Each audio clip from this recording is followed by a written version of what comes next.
Hello दोस्तों, नमस्कार। आप सबों का एसएस स्टडी पॉइंट में स्वागत है। जैसा कि आप लोग जान रहे हैं और स्क्रीन पर भी देख रहे हैं, आज हम लोग स्टार्ट करने वाला ज्योमेट्री को हम लोग इस अंदाज में स्टार्ट करेंगे कि रेलवे का जितना भी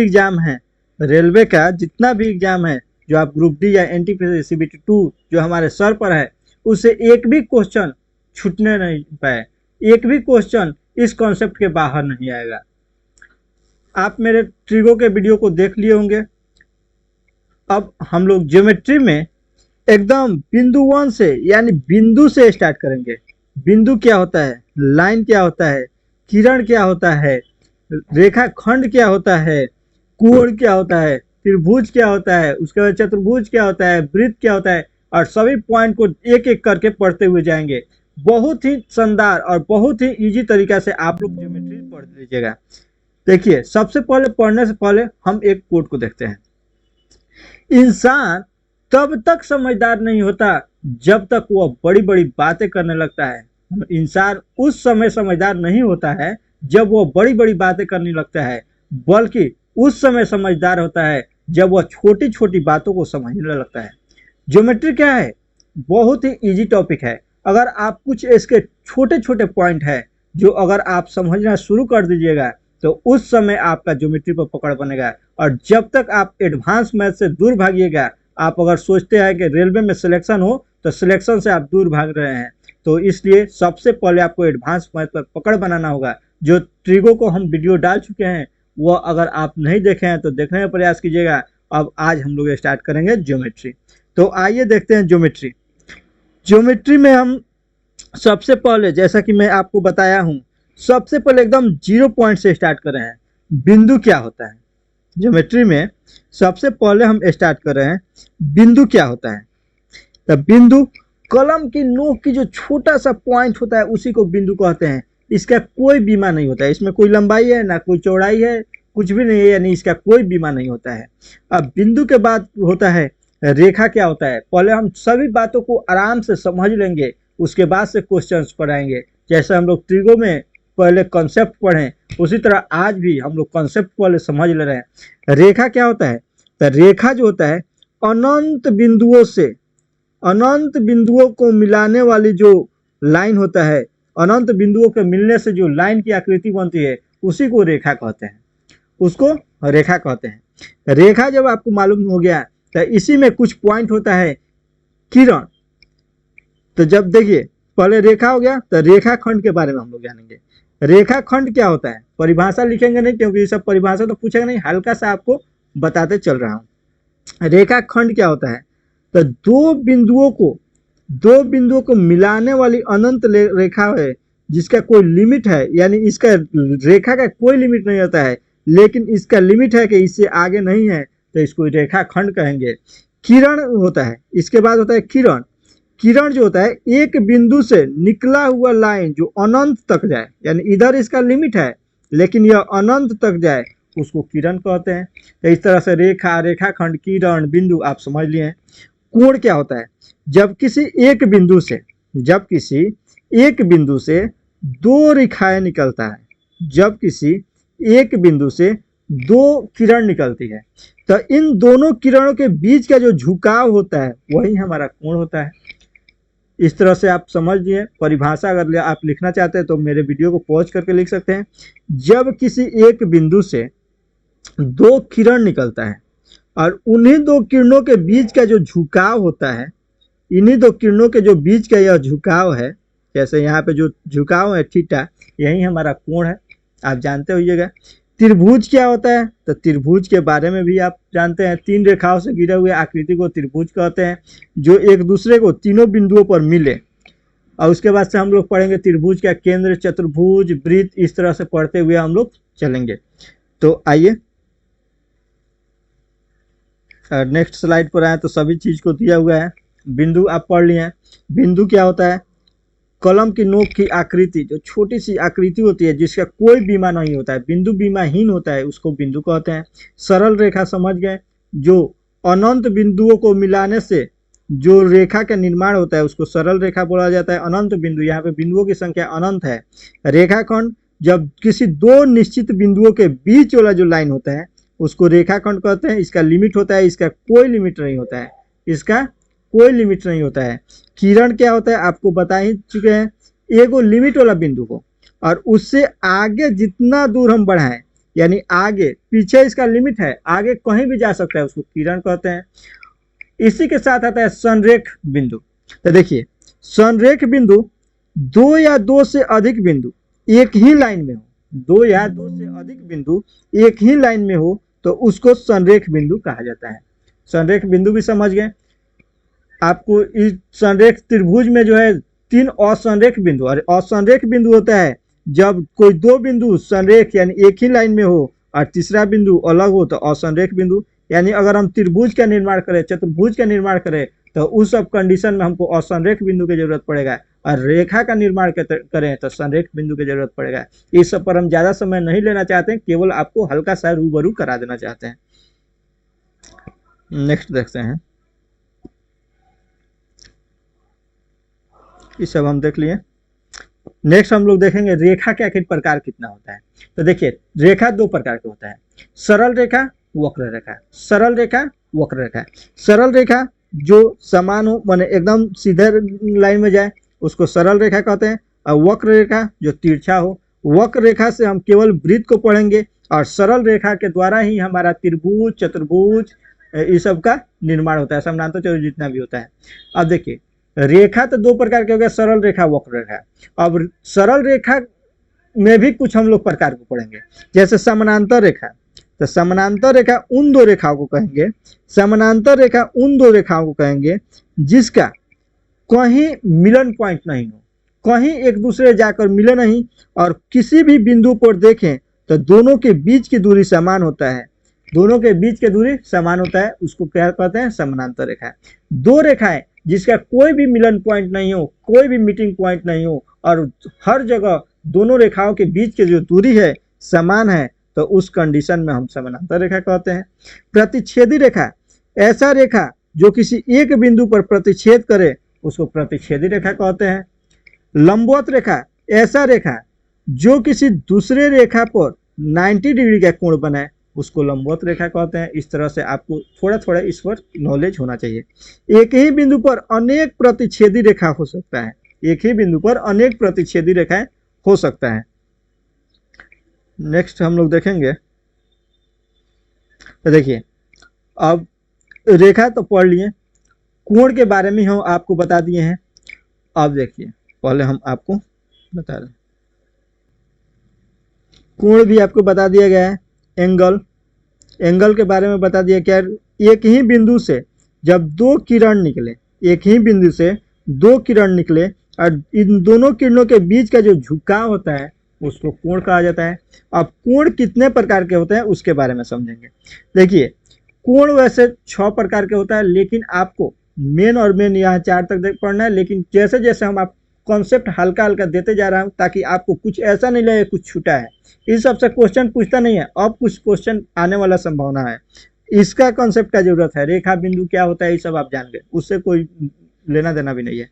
देखिए न्यून कोण, ऐसा कोण जो 0 डिग्री से बड़ा और 90 डिग्री से छोटा हो। वैसा कोण जो 0 डिग्री से बड़ा और 90 डिग्री से छोटा हो उसको न्यून कोण कहते हैं, आप जान ही रहे हैं।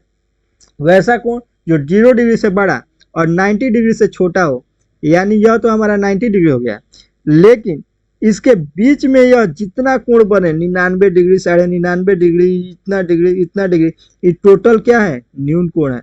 ये हमारा न्यून कोण नहीं समकोण हो जाएगा। और समकोण के बारे में, एक रेखा पर दूसरा लंबवत रेखा खींचे गिरे तो उसको जब 90 डिग्री कोण बनाता है तो समकोण होता है। यानी ऐसा कोण जो 90 डिग्री के बराबर हो समकोण कहलाता है, ये भी आपको जानना चाहिए।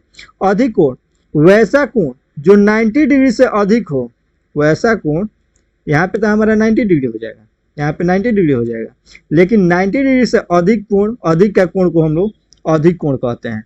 ये सब बात मैं ज़्यादा नहीं बता रहा हूँ ताकि आप लोग जान रहिएगा। थीटा जो है ग्रेटर देन 90 डिग्री, 90 डिग्री से बड़ा कोण को क्या कहते हैं, अधिक कोण कहते हैं। अधिक कोण के बाद ऋजु कोण या सरल कोण। रिजु कोण या सरल कोण का मतलब होता है 180 डिग्री का जो कोण होता है, किसी भी सरल रेखा पर 180 डिग्री का कोण बनता है, उसी को क्या कहते हैं हम लोग, रिजु कोण कहते हैं या सरल कोण कहते हैं। अब देखिए पुनर्युक्त कोण, पुनर्युक्त कोण के बाद 180 से बड़ा थीटा अगर 180 से बड़ा हो और 360 डिग्री से छोटा हो तो उसको पुनर्युक्त कहते हैं। यह उतना जरूरत नहीं है, 180 से बड़ा 360 से छोटा जो उसको पुनर्युक्त कहते हैं। और पूर्ण कोण यानी जो अब पूर्ण हो गया, यानी जब थीटा हमारा कितना डिग्री के बराबर हो जाए, 360 डिग्री के बराबर होता है, तो उसको हम क्या कहते हैं, पूर्ण कोण कहते हैं। यानी तीन बात आपको ध्यान रखना है, न्यून कोण क्या होता है, समकोण क्या होता है, अधिक कोण क्या होता है, सरल रेखा पर जो कोण बनता है 180 डिग्री का बनता है। इतना तक अगर आपको क्लियर है तो आगे देखिए। अब यह है वीवीआई पॉइंट। वीवीआई पॉइंट क्यों है, क्योंकि इससे क्वेश्चन पूछता है। तो देखिए पूछता है पूरक कोण, कोटि पूरक कोण और अनुपूरक कोण। पूरक, कोटि पूरक या अनुपूरक या कॉम्प्लीमेंट्री एंगल, इंग्लिश में कहेगा तो कॉम्प्लीमेंट्री एंगल, इन सभी का मान मतलब एक ही होता है। यानी पूरक कोण जो है, पूरक कोण पूछे, अनुपूरक कोण, कोटि पूरक कोण, जो भी पूछे इसका जो वैल्यू होता है, तो इसका मतलब होता है जब दो कोणों का मान, जब दो कोणों का मान 90 डिग्री हो तो उसको क्या कहते हैं, पूरक कोण कहते हैं या अनुपूरक कोण कहते हैं या कोटि पूरक कोण कहते हैं। एग्जाम्पल के लिए हम देखें, एग्जाम्पल के लिए देखें, अगर यह जो कोण है, यहाँ पे एक कोण यहाँ से यहाँ तक अगर अल्फा बन रहा है और यहाँ से यहाँ तक अगर हमारा बीटा बन रहा है, तो अल्फा प्लस बीटा जब 90 डिग्री हो जाएगा तो हमारा क्या हो जाएगा, पूरक कोण हो जाएगा। जब अल्फा और बीटा 90 डिग्री होगा तो हमारा क्या, पूरक कोण हो जाएगा। उसको अनुपूरक भी कह सकता है, कोटि पूरक भी कह सकता है। अब क्वेश्चन कैसे पूछता है हम आपको बता रहे हैं। जैसे क्वेश्चन पूछ देता है, यदि दो कोणों का अंतर, क्वेश्चन पूछ सकता है यदि, जैसे क्वेश्चन को लिख दे रहे हैं,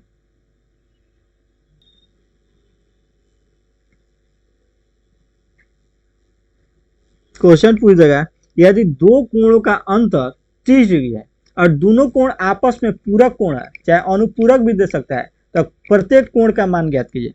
तो मालूम है कि अंतर 30 डिग्री है, यानी अगर हम कोण ए एक्स मानते हैं तो कोण बी क्या हो जाएगा, x प्लस 30 हो जाएगा। हम जानते हैं पूरक कोण हो, दोनों आपस में पूरक कोण हो, यानी a प्लस बी जो जोड़ेंगे हमारा कितना होगा, 90 डिग्री होगा। तो a प्लस बी यानी 2x प्लस 30, 2x प्लस 30 का वैल्यू जो होगा 90 डिग्री होगा। तो x का वैल्यू क्या हो जाएगा, 30 डिग्री हो जाएगा।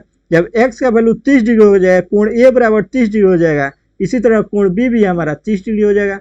इस तरह से हम आराम से निकाल सकते हैं। यानी इससे क्वेश्चन पूछता है। तब पूरक, कोटि पूरक, अनुपूरक समझ गए। जब दो कोणों का योग 90 डिग्री होता है तो एक दूसरे का पूरक कोण कहलाता है।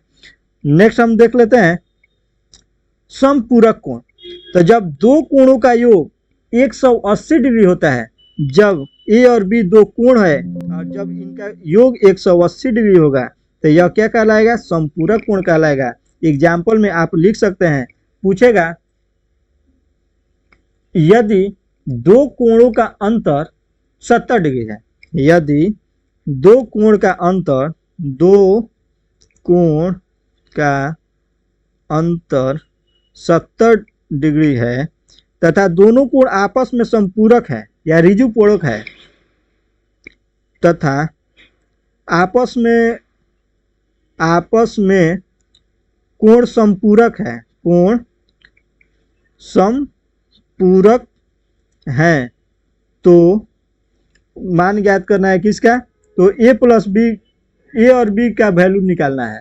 तो हम जानते हैं ए को लिख सकते हैं, अगर ए को लिखेंगे x तब बी को लिख सकते हैं x प्लस 70, तब न जाकर के अंतर आ गया हमारा 70 डिग्री। और दोनों को जोड़ेंगे तो हमको मालूम है 180 डिग्री होना चाहिए, यानी 2x plus 70 equal to 180 degree. तो हमारा इससे x का वैल्यू क्या निकल जाएगा, 55, इधर जाएगा 110, 55। जब x एगो 55 तो y दोनों का मान 180 डिग्री है, एगो 55 तो दूसरा का 125 डिग्री, यानी दोनों कोण का वैल्यू हम निकाल लिए। इस टाइप से क्वेश्चन पूछ सकता है। तो आगे हम लोग इस टाइप पर क्वेश्चन भी पढ़ेंगे। अभी हम केवल देख रहे हैं कि पूरक कोण क्या होता है, समपूरक कोण क्या होता है, कोण क्या होता है, इसके बारे में हल्का सा हम लोग रूबरू हो रहे हैं।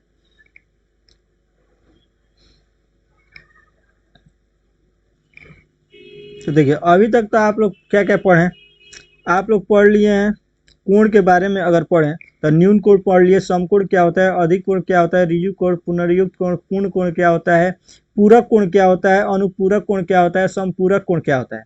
लेकिन कोण से ही रिलेटेड कुछ और मेन पॉइंट है जिसको हम जानना चाहिए। शीर्षाभिमुख कोण, जब एक ही बिंदु पर दो रेखा काटती है या दो से अधिक रेखा काटती है तो शीर्षाभिमुख माने जिसका मुख एक तरफ हो, आप ऐसे कह सकते हैं शीर्षाभिमुख जिसका मुख एक तरफ हो, यानी इस कोण और इस कोण का जो मान होता है सदैव बराबर होता है। अगर यह अल्फा होगा यह बीटा होगा तो अल्फा बराबर बीटा होगा। अगर यह थीटा होगा और यह एक्स होगा, थीटा होगा यह एक्स होगा तो हमारा थीटा बराबर एक्स होगा। यानी जब एक ही बिंदु पर कोई दो रेखा काटती है तो उसके आमने सामने यानी जिस बिंदु के आमने सामने का जो कोण होगा आपस में बराबर होगा, यह आपको जानना चाहिए। तो शीर्षाभिमुख कोण जान गए। नेक्स्ट क्वेश्चन हम लोग पढ़ेंगे रेखीय युग्मक कोण। रेखीय युग्मक कोण का मतलब होता है जब किसी रेखा पर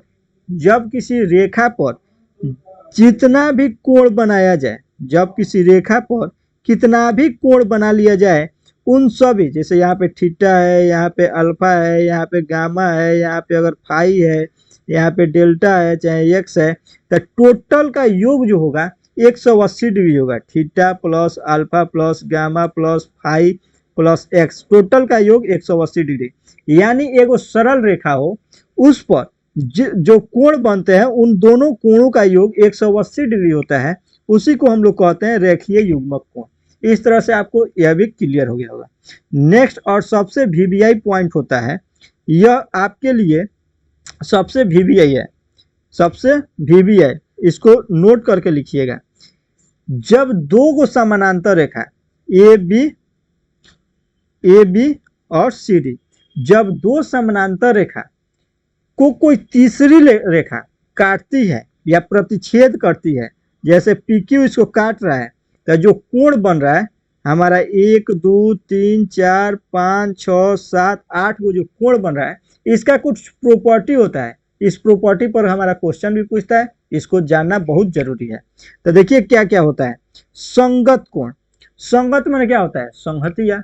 तो आपसे पूछा जाए संगत कोण इसमें कौन कौन है, पहले आप इसको पकड़ लीजिएगा तो फिर उसका प्रॉपर्टी होता है संगत कोण आपस में बराबर होता है। संगत कोण क्या होता है, बराबर होता है। संगत कोण आपस में बराबर होता है, बराबर होता है। अब आप जानिएगा ना आखिर संगत कोण है कौन कौन, तो इसको निकालने के लिए आप डायरेक्ट देखिए इसका संहतिया यानी पाई के ऊपर, कुर्सी के ऊपर अगर यह बैठा है तो इधर कुर्सी के ऊपर कौन बैठा है, 5 बैठा है, यानी कोण 1 जो होगा कोण 5 के बराबर होगा, कोई दिक्कत। इसी तरह इसका संगतिया कौन हो जाएगा, 6 हो जाएगा, यानी कोण 2 जो होगा कोण 6 के बराबर होगा। तो इस तरह से आप आसानी से देख लिए संगत कोण आपस में बराबर होता है। एक मिनट थोड़ा सा एक कुछ, हाँ। तो और इसी तरह अगर यह कुर्सी के नीचे बैठा है तो ये भी इसके नीचे बैठा है, तो ये भी आपस में संगत कोण हो जाएगा, यानी कोण 3 बराबर कोण 7 और कोण 4 बराबर कोण 8। इस तरह से आप देख लिए कि संगत कोण आपस में बराबर होता है। संगत कोण कौन होता है, जो आपस में संगत हो यानी समान रूप से दिखे तो संगत कोण होता है। अब देखिए एक ही ओर के अंतः कोण, अंतः कोण और बाह्य कोण आप पहले जान जाइए। अगर है त्रिभुज है, त्रिभुज के अंदर जो कोण बनता है उसको अंतः कोण कहते हैं, लेकिन जब इसी को कुछ बढ़ा दें और इसके बाहर जो कोण बनता है उसको बाह्य कोण कहते हैं। अगर यह अल्फा है थीटा है तो यह हमारा बाह्य कोण हो गया और यह हमारा अंतः कोण हो गया, यानी अंदर बन रहा है। तो अंदर कौन कौन बन रहा है, इस 3 और 5 और दोनों एक ही ओर का है, यानी एक ही ओर के अंतः कोण जो होता है वह भी बराबर होता है। ये सब पॉइंट आप नोट डाउन कर लीजिएगा, लिख लीजिएगा, बहुत इंपॉर्टेंट पॉइंट है। एक ही ओर के अंतः कोण बराबर नहीं, एक ही उनका अंतः कोण का योग जो होता है, योग इसका 180 डिग्री योग होता है, योग बराबर 180 डिग्री होता है। इसको थोड़ा सा मिनिमाइज करके छोटा कर ले रहा हूँ।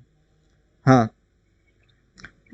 एक ही ओर के अंतः कोण का जो योग होता है, योग हमारा 180 डिग्री होता है। अब आप जानिएगा एक ही ओर के अंतः कोण कौन है, तो 3 और 5, तो कोण 3 प्लस कोण 5 इक्वल टू हमारा 180 डिग्री हो जाएगा। इसी तरह कोण 4 प्लस कोण 6 इक्वल टू कितना हो जाएगा, 180 डिग्री हो जाएगा। यानी आप देख लिए संगत कोण आपस में बराबर होता है जब दो गो पैरेलल लाइन हो, दो गो पैरेलल लाइन हो, एक तिरछी लाइन इसको काटता हो, तो दो गो संगत कोण आपस में बराबर होते हैं। संगत कोण आप पहचानने के लिए जान गए। एक ही ओर के अंतः कोण भी पहचानने के लिए जान गए। अंतः कोण का योग 180 डिग्री होता है, आपको याद रखना होगा। बाह्य एकांतर कोण और अंतः एकांतर कोण, बाह्य एकांतर कोण और अंतः एकांतर कोण। एकांतर कोण को अगर आपको हम बताएं तो सबसे पहले आप देख लीजिए जेड कहाँ कहाँ बन रहा है। जेड जहां जहां बनेगा वो हमारा एकांतर कोण होता है। तो अगर इसमें देखें, अगर थोड़ा सा इसको अलग कलर से हम रंगने का प्रयास करें तो इसमें देखें अगर, तो जेड ऐसा ही नहीं बनता है, यहाँ से यहाँ आएगा, यहाँ से यहाँ आएगा और यहाँ से यहाँ आएगा, यानी जेड बन रहा है। तो जेड में 3 और 6, 3 और 6, तो 3 और 6 आपस में बराबर होगा। कोण 3 इक्वल टू कोण 6। अब उल्टा जेड बनाएंगे तब तो भी आपस में जो कोण होगा बराबर हो जाएगा। ये एकदम पहचानने के लिए एकदम ठेठ भाषा है। जहां जहां जेड बनेगा वो आपस में बराबर होगा। तो उल्टा जेड भी बन रहा है, तो 4 के साथ कौन बन रहा है, 5, तो कोण 4 इक्वल टू कोण 5। ये भी आप समझ गए। अब देखिए इतना हमारा ये बाह्य एकांतर हो गया, सॉरी अंतः एकांतर हो गया। अब बाह्य एकांतर का हम नीचे लिख दे रहे हैं। जेड तो बन रहा है, जेड तो बन रहा है, लेकिन उसके बाहर तो बाहर कौन कौन कोण बन रहा है, 1 और 6, तो कोण 1 बराबर कोण 6। और इधर से जेड बनाएंगे तो जेड बनेगा, तो बाहर कौन है, बाह्य एकांतर बने बाहर, तो 2 और 5 यानी कोण 2 इक्वल टू कोण 5। इस तरह से आपको क्लियर हो गया होगा। हम नेक्स्ट पेज में एक बना करके आपको दिखाना चाहते हैं और पूछेंगे कि कौन अंतः एकांतर कोण है, कौन संगत कोण है। इससे एक बार रिवीजन हो जाएगा और कॉन्सेप्ट भी क्लियर हो जाएगा। तो नेक्स्ट देखिए, अगर कोई दो समानांतर रेखा, यही ना बताएं, कोई दो समानांतर रेखा को अगर कोई तीसरी रेखा काटती है तो जो कोण बनता है उसमें कुछ प्रॉपर्टी होता है, 3, 4, 5, 6, 7, 8। तो हम आपसे पूछ रहे हैं कोण 3 और कोण 5, कोण 3 और कोण 5 में क्या संबंध होगा। तो आप जान रहे एक ही ओर के अंतः कोण है और एक ही ओर के अंतः कोणों का योग 180 डिग्री है। हम पढ़े हैं कोण 3 प्लस कोण 5 इक्वल टू 180 डिग्री। इसी तरह कोण 4 प्लस कोण 6 इक्वल टू 180 डिग्री, इसमें कोई दिक्कत नहीं है, एक ही ओर के अंतः कोण। आगे पढ़े संगत कोण बराबर होता है। तो संगतिया कौन कौन है आप खोज लीजिए। एक कुर्सी के ऊपर बैठा है, एक कुर्सी के ऊपर बैठा है, तो इधर से 5 भी कुर्सी के ऊपर बैठा है, यानी संगत कोण आपस में बराबर होता है। संगत कोण बराबर होता है यानी कोण 1 बराबर कोण 5, कोण 2 बराबर कोण 6। और उसी तरह कुर्सी के नीचे नीचे कौन कौन संगतिया बैठा है, तो कोण 3 बराबर कोण 7 और कोण 4 बराबर कोण 8। ये होगा। नेक्स्ट क्वेश्चन देखेंगे एकांतर कोण। तो अंतः एकांतर कोण और बाह्य एकांतर कोण। एकांतर कोण आपस में बराबर होता है, अंतः एकांतर हो चाहे बाह्य एकांतर हो। एकांतर के लिए हम आपको बता दिए हैं, इसको थोड़ा सा इधर कर ले रहे हैं। एकांतर के लिए हम आपको बता दिए हैं, एकांतर जहां जहां जेड बने वो आपस में बराबर होगा, चाहे वो ऊपर उसके ऊपर वाला कोण हो या नीचे वाला कोण हो। तो यहाँ पे जेड बन रहा है, यहाँ पे जेड, यहाँ पे जेड, यानी 3 और 6, जेड का मतलब यही ना हुआ। तो 3 कोण 3 बराबर हो जाएगा कोण 6 के। उसी तरह उल्टा जेड बनाएंगे तो कोण 4 बराबर हो जाएगा कोण 5 के। इस तरह आप देख पा रहे हैं ये हमारा क्या हो गया, अंतः एकांतर। अंतः एकांतर कोण। अब बाह्य एकांतर में आ जाएंगे तो जेड तो बन रहा है लेकिन बाहर कौन कौन है, तो 1 बराबर 6, कोण 1 बराबर कोण 6। और इधर से जेड बनाएंगे तो कोण 2 इक्वल टू कोण 5। इस तरह से आप चारों को देख लिए बराबर होता है। कैसे बराबर होता है, रेखीय युग्म क्या होता है। इस तरह से कुछ का लगभग रेखीय ज्योमेट्री में जितना क्वेश्चन आता है आप देख लिए। अभी हम लोग क्वेश्चन का प्रैक्टिस करेंगे, देखिएगा आप सब क्वेश्चन को आराम से बना पा रहे हैं। तो देखिए अब क्वेश्चंस को देखते हैं। जैसे कि एक कोण अपने संपूरक कोण का 1/3 के बराबर है, तो उस कोण का माप ज्ञात करना है। तो आप देखिएगा कि जितना कॉन्सेप्ट हम लोग पढ़े हैं उसी से रिलेटेड कुछ क्वेश्चन कर लेते हैं, फिर आगे हम लोग कुछ कॉन्सेप्ट पढ़ेंगे, क्वेश्चन करेंगे, ऐसा ही हम लोग बढ़ते जाएंगे। तो देखिए एक कोण अपने संपूरक कोण का 1/3 है। आपको बता चुके हैं जो संपूरक कोण है उस दो कोणों का योग कितना होता है, 180 डिग्री होता है। बस अगर आपको यह मालूम है तो आप निकाल सकते हैं। मान लीजिए कोण x है, तो उसका संपूरक कोण क्या हो जाएगा, 180 माइनस एक्स। इसका जो यह संपूरक कोण है इसका यह 1/3 है, इसका यह 1/3 है। यानी अगर इसमें हम 3 से डिवाइड कर देते हैं तो हमारा क्या हो जाएगा, यह कोण आ जाएगा। तो अगर यह इधर चल जाएगा तो 3x equal to 180 minus x, यानी 4x के मान 180 डिग्री, तो x के मान हमारा क्या हो जाएगा 45 डिग्री। तो यही तो हमारा पूछ रहा था कि तो उस कोण का मान ज्ञात करना है, तो 45 डिग्री आप आराम से दे दिए। अगर आपको संपूरक कोण का नॉलेज हो गया तो आराम से बना दिए। इस टाइप से और भी क्वेश्चन पर हम लोग प्रैक्टिस करेंगे। नेक्स्ट हम कुछ क्वेश्चन, जैसे वीडियो भी लंबा हो रहा है तो ऐसा कर रहे हैं कि कुछ टाइप पर हम लोग अपना पकड़ बना ले रहे हैं, कुछ प्रैक्टिस कर ले रहे हैं, फिर नेक्स्ट वीडियो में और प्रैक्टिस करेंगे। देखिए जैसे यह क्वेश्चन है, x 36 डिग्री है तो y का मान निकालना है। आप जानते हैं किसी भी बिंदु पर अगर टोटल कोण जो बनता है 360 डिग्री का बनता है, मालूम है। यानी अगर हम इसको जोड़ें तब 4x प्लस 6y का जो वैल्यू होगा कितना होगा, 360 डिग्री होगा। तब 4x यानी 4 इंटू 36 प्लस 6y करेंगे तो 360, 36 चौको 144 होता है, यानी 6y के वैल्यू इसमें से 144 घटा देंगे तो 216। तो y के वैल्यू कितना हो जाएगा, काट देंगे 6 18 और 6 36 यानी 36 डिग्री। कितना इजी से बन जा रहा है। एक बिंदु है, इसी पर कितना भी कोण बना है, कितना भी कोण इस पर क्यों नहीं बना हो, सभी कोणों का योग 360 डिग्री होता है। हम आपको कॉन्सेप्ट में बता दिए हैं। इस तरह से आप देखिए कॉन्सेप्ट पढ़ने के बाद आराम से आप सब क्वेश्चन को सॉल्व कर रहे हैं। नेक्स्ट क्वेश्चन देखिएगा, इस क्वेश्चन को पहले देखा जाए। ए बी समानांतर है सी डी के, और इसी के समानांतर एक और हम मान लेते हैं पी क्यू है। तो ये जो पूछ रहा है यहाँ पे जो कोण बन रहा है, इस कोण का मान कितना है, इस कोण का मान कितना है। हम बताए हैं आपको दो समानांतर रेखाओं को जब कोई तिर्यक रेखा काटता है तो जहां भी जेड बन जाए, यहाँ पे आपको जेड नहीं दिख रहा है, यहाँ से यहाँ तक जेड बन रहे हैं, एकांतर कोण है, एकांतर कोण है तो दोनों कोण बराबर होगा। यानी अगर इतना 45 है तो इतना भी हमारा 45 डिग्री होगा। इसी तरह अगर हम नीचे से देखें तो यहाँ पर जेड बन रहा है, तो अगर यह 30 है, यह 30 है तो यह भी हमारा कितना हो जाएगा, 30 हो जाएगा। तो यह टोटल कोण कितना हो जाएगा, 75 डिग्री हो जाएगा। यही हमारा आंसर हो जाएगा। इस तरह से देख रहे हैं आप कितना इजी से आप बना पा रहे हैं। नेक्स्ट क्वेश्चन इसी से रिलेटेड है। तो जितना भी कॉन्सेप्ट हम आपको बताए हैं समझ आ गया होगा तो बहुत बढ़िया, नहीं तो वीडियो को एक बार और देखिएगा। यह बहुत छोटा कॉन्सेप्ट है, इसी के साथ साथ हम लोग और बड़ा क्वेश्चंस को बनाने का प्रयास करेंगे जो हमारे लिए और एग्जाम के लिए बहुत महत्वपूर्ण साबित होने वाला है। जैसे देखिए ए बी समानांतर है, ई एफ समानांतर है सी डी। यानी अगर कहें ई इसके समानांतर, ई इसके समानांतर, तो क्या ई इसके समानांतर नहीं होगा, एकदम होगा। तो देखिए तीनों समानांतर है। आप जान रहे हैं कि यह तिर्यक रेखा है, अगर इसको और इसे बढ़ा दें कोई दिक्कत होगा, नहीं होगा। अगर इसी के लिए तिर्यक रेखा का काम कर रहा है, और आपको बताएं एक ही ओर के अंतः कोणों का योग 180 डिग्री होता है। आपको कॉन्सेप्ट में बताया गया अगर यह कोण हो तो एक ही ओर के अंतः कोणों का योग कितना होता है। अगर यह थीटा होगा, अल्फा होगा, तो थीटा प्लस अल्फा के वैल्यू कितना हो जाएगा, 180 डिग्री हो जाएगा। आपको बताया गया है 180 डिग्री।